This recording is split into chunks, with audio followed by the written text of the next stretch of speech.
सीतापुर विधायक रामकुमार टोप्पो के खिलाफ एफआईआर दर्ज की गई है। यह एफआईआर नायब तहसीलदार तुषार मानिक की शिकायत पर दर्ज की गई है, जिसमें मारपीट के गंभीर आरोप लगाए गए हैं।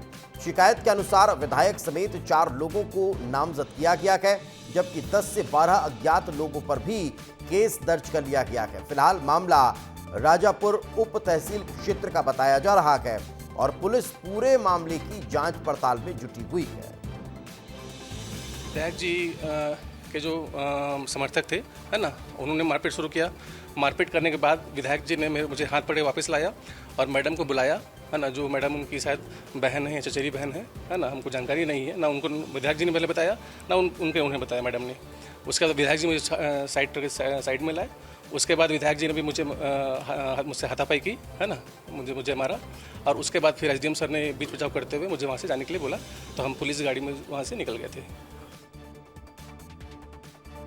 उधर सीतापुर के बीजेपी विधायक रामकुमार टोप्पो की बहन के साथ दुर्व्यवहार का मामला तूल पकड़ता जा रहा है। विधायक रामकुमार टोप्पो पर दर्ज एफआईआर को रद्द करने की मांग को लेकर हजारों समर्थक एकजुट हो गए। बीजेपी विधायक के समर्थकों ने कहा कि नायब तहसीलदार की मंशा ठीक नहीं थी, उसने महिला को छुट्टी के दिन दफ्तर बुलाया था। किसी बहन बेटी के साथ गलत बर्ताव स्वीकार नहीं किया जाएगा। इस मामले को लेकर खुद विधायक का रामकुमार टोप्पो ने क्या कुछ कहा, आपको सुन बातें हैं। सीतापुर विधायक की बहन के साथ अभद्र व्यवहार हुआ है और अभद्र व्यवहार के बाद विधायक सीतापुर जो रामकुमार टोप्पो हैं, उन्होंने अपनी बहन के साथ पहुंचकर थाने में नायब तहसीलदार के खिलाफ एफआईआर दर्ज कराया। लेकिन दूसरी तरफ नायब तहसीलदार ने भी विधायक के खिलाफ मारपीट का अपराध दर्ज करा दिया है, शासकीय काम में बाधा डालने का अपराध दर्ज करा दिया है। और इस मुद्दे पर बात करने के लिए इस वक्त हमारे साथ रामकुमार टोप्पो खुद मौजूद हैं। ये केवल हमारी बहन का विषय नहीं है, सीतापुर के हर एक माताओं और बहनों के साथ हम खड़े हैं। नहीं, यहाँ भी केवल मेरी बहन ही नहीं, इस सीतापुर की हर माताओं बहनों के सम्मान के लिए हम खड़े हैं। और कोई भी अधिकारी अभद्र व्यवहार या इस तरीके से कृत्य करने की कोशिश करता है तो बिल्कुल उनके खिलाफ कठोर से कठोर कार्रवाई किए जाएंगे। और रही बात आरोप का, तो आरोप जांच के बाद सिद्ध होगा कि सच में हमने मारपीट किया है कि नहीं किया है। लेकिन मैं इस विषय में ये कहना चाहता हूँ कि सुशासन की पहली झलक आप उसको आकलन करके देखिए कि पदेन एमएलए और सत्ता का एमएलए के खिलाफ केवल आरोपों के आधार पर, बिना कोई स्ट्रॉन्ग गवाहों के बिना सीधे नॉन अवेलेबल एफआईआर दर्ज हो जाना, क्या ये सुशासन नहीं है? मैं इसको सुशासन मानता हूं। अन्यथा सत्ता में एमएलए जो है ना, उनके बिना दबाव या बिना किसी और चीज़ पर एफआईआर नहीं होते। ये थे रामकुमार टोप्पो। उन्होंने बहुत बड़ी बात ये कही कि सुशासन का बहुत बड़ा ये नमूना है कि एक एमएलए के खिलाफ, सत्ता पक्ष के एमएलए के खिलाफ तत्काल एफआईआर दर्ज हो जाता है, वो भी शासकीय काम में बाधा डालने का। लोगों से अपील कर रहे हैं कि उनके पक्ष में कोई बवाल न करें, क्योंकि विधायक को कानून पर भरोसा है। ब्यूरो रिपोर्ट प्रसाद यादव के साथ दिलीप जायसवाल, विस्तार न्यूज, सीतापुर, अंबिकापुर। बताइए, आप लोग यहाँ पर क्यों जुटे हुए हैं? यहाँ पे हम लोग इसलिए जुटे हैं कि एक अधिकारी जो तहसील से हैं, उन्होंने हमारे दीदी पर अभद्र व्यवहार किया है। और पहली बात तो उनको इस तरह से अभद्र व्यवहार नहीं करना चाहिए। तो फाइल से साइन करने के लिए आज छुट्टी के दिन में वो क्यों बुला रहा था? छुट्टी के दिन एक महिला को साइन करने के लिए क्यों बुलाया? आप समझ सकते हैं उनका चरित्र कैसा रहा होगा। ये जो हमारे विधायक जी का पर लग रहा है कि अपने उनको मारे हैं, तो विधायक जी क्यों नहीं मारेंगे? बताइए आप, किसी बहन के साथ ऐसा होगा तो विधायक जी अपना विधायकी को भूल करके एक भाई का फर्ज अदा किए हैं। कोई भी बहुत बड़ी बात ये कह रहे हैं कि एक भाई ने एक बहन के साथ जो कुछ हुआ वो फर्ज अदा किया है। ये कह रहे हैं कि विधायक ने मारपीट किया है और ऐसी नौबत थी। आप क्या कहेंगे? जी, जैसा कि विधायक जी मारे हैं, तो विधायक जी केवल वहाँ बीच बचाव किए हैं। हम लोग वहाँ प्रत्यक्षदर्शी थे, बीच बचाव किए, उनको मारा नहीं गया है। विधायक नायब तहसीलदार विवाद पर सियासत गर्मा चुकी है। कांग्रेस ने पूरे मामले में कानून व्यवस्था पर सवाल उठाए हैं। दीपक बैज ने कहा कि रामकुमार टोप्पो की गिरफ्तारी होनी चाहिए। वहीं सरकार की तरफ से डिप्टी सीएम अरुण साव ने पलटवार करते हुए कहा कि रामकुमार टोप्पो मामले में निष्पक्ष जांच होगी। दीपक बैज पहले से जज बनने की कोशिश न करें। कल जो रामकुमार टोप्पो एक तहसीलदार को अपने घर में बुलाकर अपने चेंबर में बंद करके मारते हैं, उनके कार्यकर्ता उनको पिटाई करते हैं, तो ये गुंडागर्दी नहीं है क्या? इस पे मुख्यमंत्री का जवाब आना चाहिए। क्या आपके विधायक रामकुमार टोप्पो को कार्रवाई करेंगे क्या कि खाना पूर्ति के लिए उनके खिलाफ एफआईआर कर देंगे?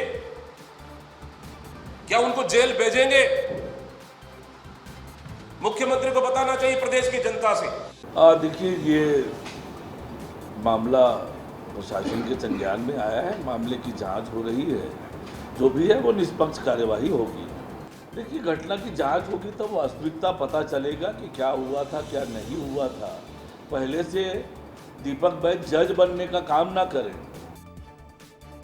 और इस वक्त हमारे सहयोगी दिलीप जायसवाल हमारे साथ जुड़ चुके हैं, उन्हीं से बातचीत करते हैं। दिलीप, ये मामला फिलहाल शांत होता दिखाई दे नहीं रहा है, फिलहाल वहां क्या स्थितियां हैं और क्या अब इसमें कोई एक आधार निकालने की कोशिश की जा रही है कि भाई कहां समस्या है, कौन सही है कौन गलत है?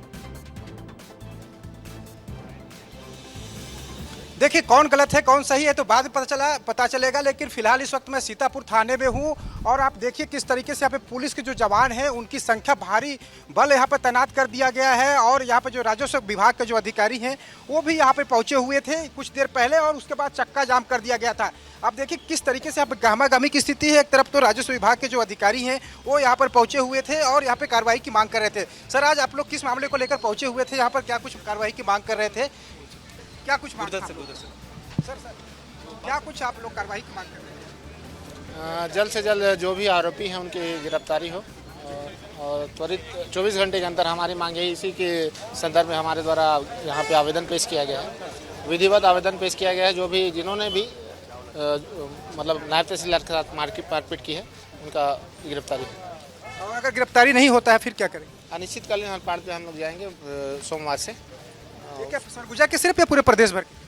अभी तो सरगुजा जिले के तो हैं ही हैं, पूरा सरगुजा संभाग से भी सभी तहसीलदार नायब तहसीलदार उपस्थित हुए हैं। जो भी लोग आप आए हैं उन्हीं को यही मांग है मुख्यतः कि जो भी जिसने भी जो कृत्य किया है वो उनकी गिरफ्तारी। देखिए, बहुत बड़ी बात है। अगर 24 घंटे के भीतर इनका कहना है कि रामकुमार टोप्पो की गिरफ्तारी नहीं होती है तो राजस्व विभाग के जो दफ्तरों में जो ऑफिसर हैं वो काम करना बंद कर देंगे। तमाम जो राजस्व विभाग के ही अधिकारी आपको दिखाई दे रहे होंगे, तहसीलदार हैं, कुछ इसमें एसडीएम है, कुछ नायब तहसीलदार हैं, तो पूरे सरगुजा संभाग के अधिकारी यहाँ पर पहुंचे हुए हैं और अपनी बातों को यहाँ पर रख रहे हैं। देखिए, दूसरे और भी बहुत तमाम जो अधिकारी हैं अपनी बात रख रहे हैं, इनसे भी बात कर लेते हैं। सर, क्या कुछ करने के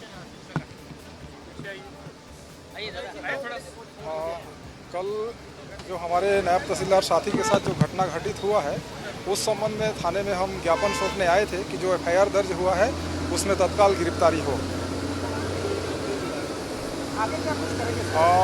हमने अभी जो ज्ञापन दिया है उसमें 24 घंटे के भीतर जो मुख्य आरोपी हैं और उनके जितने भी साथी हैं उनको गिरफ्तार करने का के लिए ज्ञापन दिया हुआ है। यदि 24 घंटे में गिरफ्तारी नहीं होती है तो हम पूरे प्रदेश भर के जितने भी तहसीलदार नायब तहसीलदार हैं काम बंद कलम बंद करने की कार्रवाई करेंगे। काम कितना प्रभावित होगा? इससे निश्चित तौर से काम तो प्रभावित होगा ही, क्योंकि जिस प्रकार देखिए किस तरीके से, सबसे बड़ी बात है, बहुत बड़ी ये खबर है इस वक्त की पूरे छत्तीसगढ़ के लिए कि पूरे प्रदेश भर के तहसीलदार और नायब तहसीलदार काम करना बंद कर देंगे। इन्होंने आज चेतावनी भरा जो आवेदन है वो यहाँ पे थाने में दे दिया है। ये अंबिका, ये थाना है, थाना परिसर है, आप यहाँ पे देख सकते हैं और यहाँ पर लगातार गहमागहमी की स्थिति बनी है। कुछ देर पहले यहाँ पर जो विधायक के जो समर्थक थे, महिलाएं थी, बड़ी संख्या में जो लोग थे, उनको यहाँ से भगाया गया है, यहाँ से हटाया गया है, क्योंकि जो सड़क था, ये मुख्य मार्ग था, वो जाम हो चुका था। अभी भी जो गाड़ियों की देखिए यहाँ पे कतार है, वो कतार यहाँ पर आप देख सकते हैं। तो यहाँ का जो स्थिति है काफ़ी तनावपूर्ण स्थिति कुछ देर पहले था। हालांकि जो पुलिस के अधिकारी है पूरे मामले में